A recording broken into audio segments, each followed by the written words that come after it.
hello friends. And Happy New Year! Oh my god, I just found Katie on the floor. And Siri just noticed me find Katie.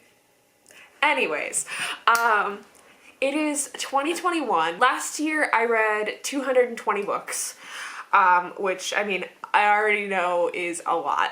And so, you know, knowing that I can read a lot of books, what I am sort of thinking about doing now is trying to make sure that what I'm reading is more meaningful, I guess. So I want to be reading more from diverse authors, be that from Black, Indigenous people of color, or from queer authors and the like. I also want to be reading more genres, maybe. We'll see. I am not promising historical fiction. I can't do that. But I do want to get off to a good start in January, and here we go. So the first book I want to read in January is Freshwater by Akwaeke Emezi. And so this is a book about a girl named Ada. So basically this book is about the experience of having a fractured self. So I feel like this was going to be a very psychological book. And hopefully should also be really interesting. I think on the cover, I could be wrong, but this is a snake with two heads, which I think is probably some, what's that word? Like some symbology here. The next book I want to read is First Comes Like by Alicia Ray. This is her third book in the Modern Love series. I will be honest, I didn't read the first book, but I did read the second, which is Girl Gone Viral, and at least as far as I know, it's about, you know, love in modern times. It has to do a lot with social media, and in this specific novel, Gia finds out that she has been catfished, and like more than that, she's been catfished by someone that she thought that they were famous, but she only finds out when she encounters him in person and is like, you said this and this and this to me, and he feels horrible, and he finds himself falling in love with her.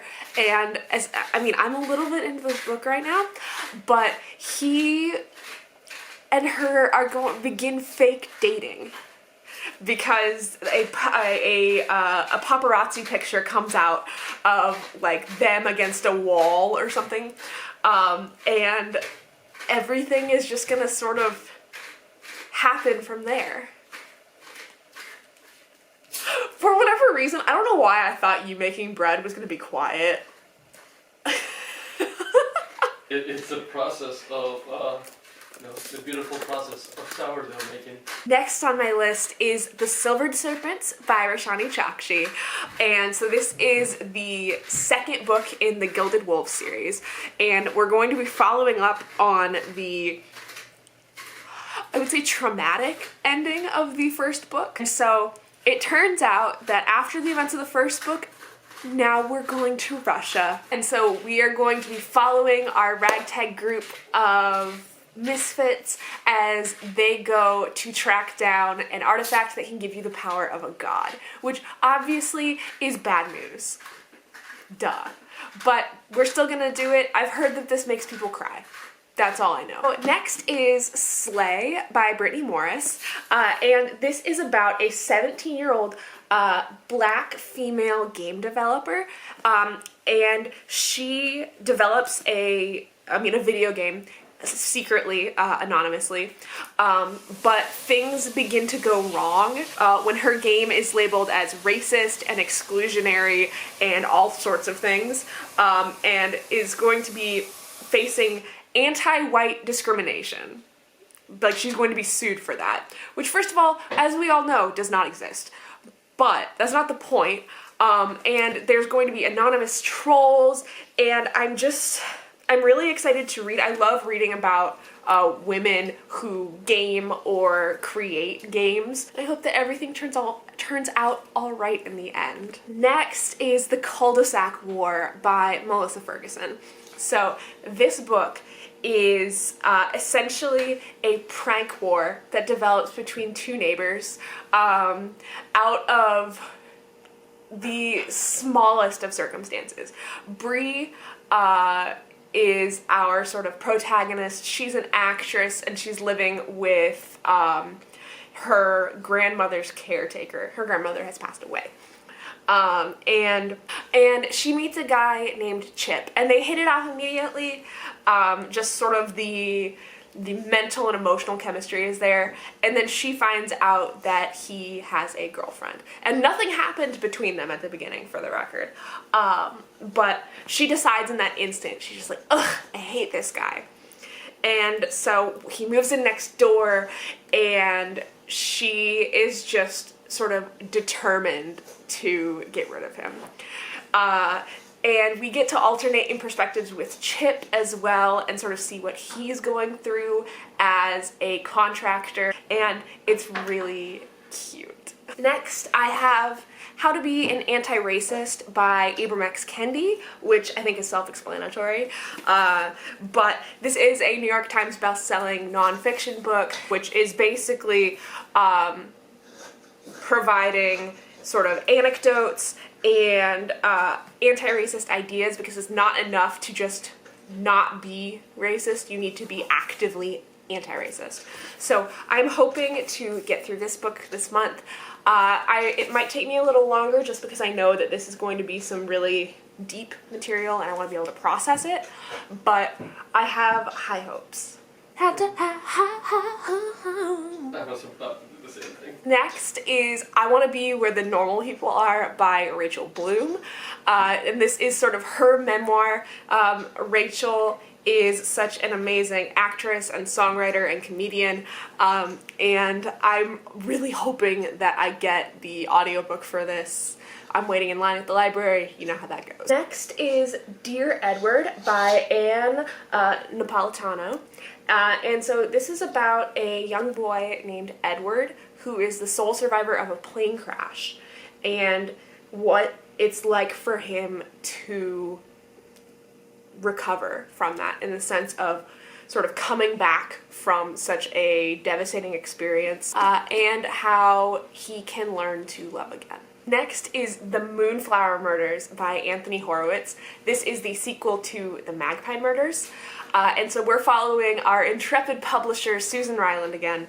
And she is in the Grecian Isles with her boyfriend, Andreas. But she is just exhausted with running this hotel and is starting to miss London. And so when a new pair of guests arrive, they tell her about a murder that occurred that piques her interest, and I can only assume that she will be investigating. Next is We Ride Upon Sticks by Quan Berry, and this is based in 1989 and is about a field hockey team who will do anything to win, even if it means praying to Satan. We're going to get to follow the field hockey team as they learn to discover themselves, work as a team to win the championship, hopefully. And I assume that there's going to be some dark powers in here. Next is The Dragon Republic, which is the second book in the Poppy War series. Honestly, I have no idea what's going to happen in this, apart from hopefully we're still following Rin, who we know and love. And there's going to be war, and it's going to be sad.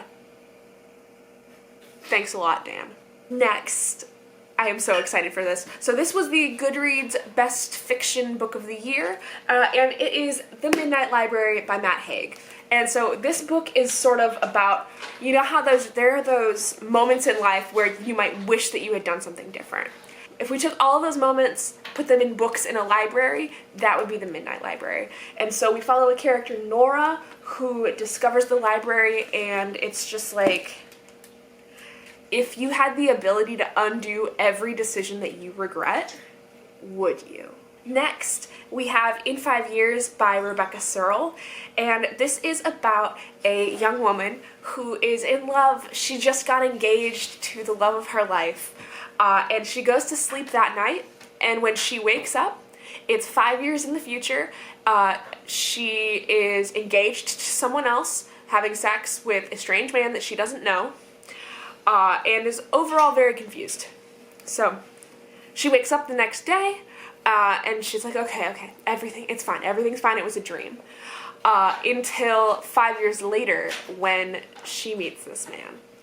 And I don't really want to say more about this book, apart from the fact that this is not a romance novel. I think that a lot of people go into this book thinking that it's a romance novel, and it is not. It's actually really sad. I read it already, but it is still on my TBR because I wanted to read it, and I did. Next is The Chestnut Man by Soren Sveistrup. This is a translated book. It's translated from Danish, and it is about a serial killer who has been doing atrocious things to women, and leaving a little chestnut man, which think of it like a doll made out of nuts, with their bodies. And it is up to the police force to figure out who did it and to stop this killer. And this is just compelling because it's such a slow book. It is the slowest burn of a sort of mystery procedural thriller that I've ever read, but I could not put it down. We're in the territory of the books that I've already read. It's January 4th. And lastly, the last book that I want to read in January, and already did, is Early Departures by Justin A. Reynolds. And this is about a boy named Jamal who watches his friend Quincy die. And they had fallen out of touch a while back, and Quincy dies after Jamal saves him from drowning. But there is a reanimation program that's very sort of like beta, maybe even alpha stages, that offers to bring Quincy back. And so Jamal gets a chance to make things right with Quincy, and gets the real chance to actually say goodbye. But, you know, there's one thing, and that's that Quincy's mom hasn't told Quincy that he's actually gonna die again. So that complicates things. And that's my January TBR. If there's anything that's on this list that you want to read or that you have read, let me know in the comments. I want to know what you thought of it. Alternatively, if there's anything that's on your TBR that you think that I should be reading, let me know. And as always, keep reading.